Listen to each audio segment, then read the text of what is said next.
Well, with me in studio for this month's edition of our Network Africa special is the banker turned hairstylist himself. He joins us right here in studio. Bruno, thank you very much for joining us on the program. Thank you very much.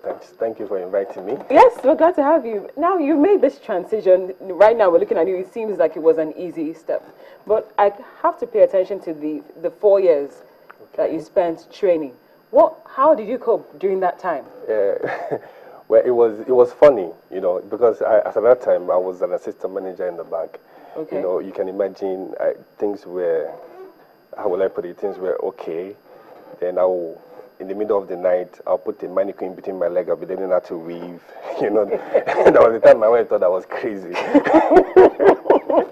I did some crazy stuff, you understand? Because I saw a future in it, you know. And it's like, but today, looking back, I'm having fun. I'm having fun. Well, another thing is, you talked about your wife looking at you as if it's crazy. What do people do when they want to maybe pursue a particular passion and they don't have that support system? What do they do in such situations? Well, what I would advise people to do, like in my case, I prepared for it. You know, I actually got somebody who taught me how to make hair for a whole 1 year. After that, I got somebody, I was not looking for somebody who was big in the business that I could identify with, you know. Then I got somebody who was big, I don't want to mention name now, who also taught me, you know, for another 3 years. Then after that, I went to a branding school, you know, to know how to properly sell myself. So by the time I came out, you know, it was very easy for me.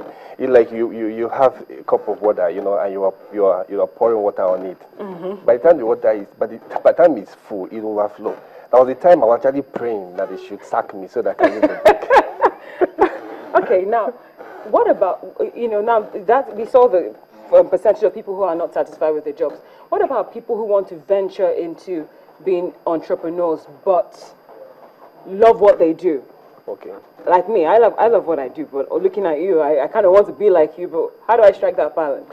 Okay, see, there are two ways, you know, especially for a small-scale business. You know, it's either you're there or you come in as an investor.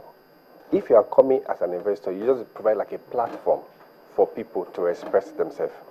All you just need to just get like somebody who will help you manage the business. It has to be somebody that you will trust.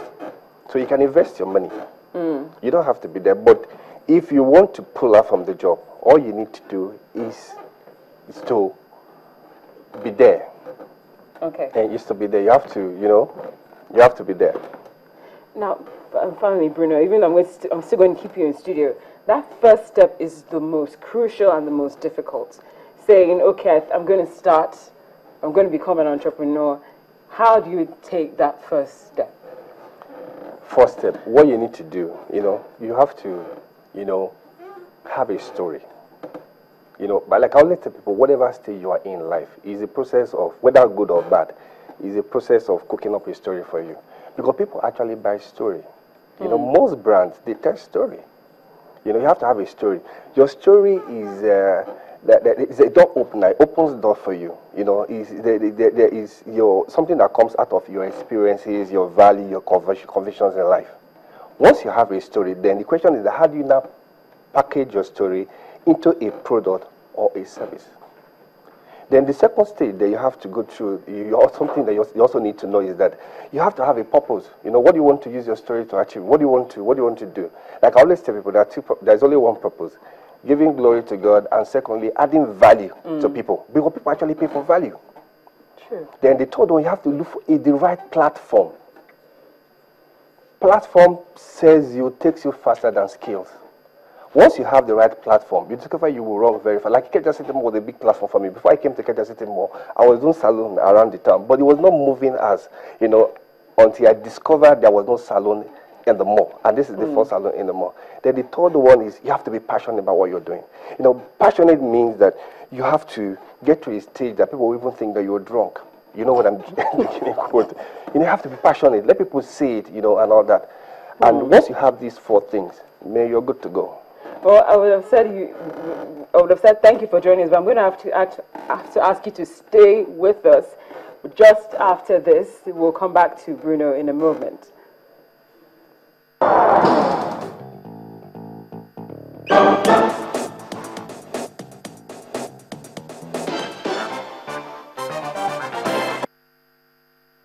social media is no longer a thing that's exclusive to any age group. It's become such an important tool for young entrepreneurs to market and promote their services as well as their products. John Obidi, who is a social media strategy consultant, is involved in freely educating people. Well, thank you so much. I've been speaking to Bruno Oaikhinan. I'm sorry, I hope I'm not messing up your name there. Bruno is a banker turned hairstylist. He's been encouraging those who fall under the 44% category of not being satisfied with their jobs on how to make that move to become or to go from an employee to an employer. That also forms the basis for our question of the day as regards social media. We're asking, how are you using social media to promote your business? We'd like to hear from you either via email or Twitter. The address and handle are right there on your screen. Thank you so much for watching. It's been a pleasure. I'm Cynthia Areh.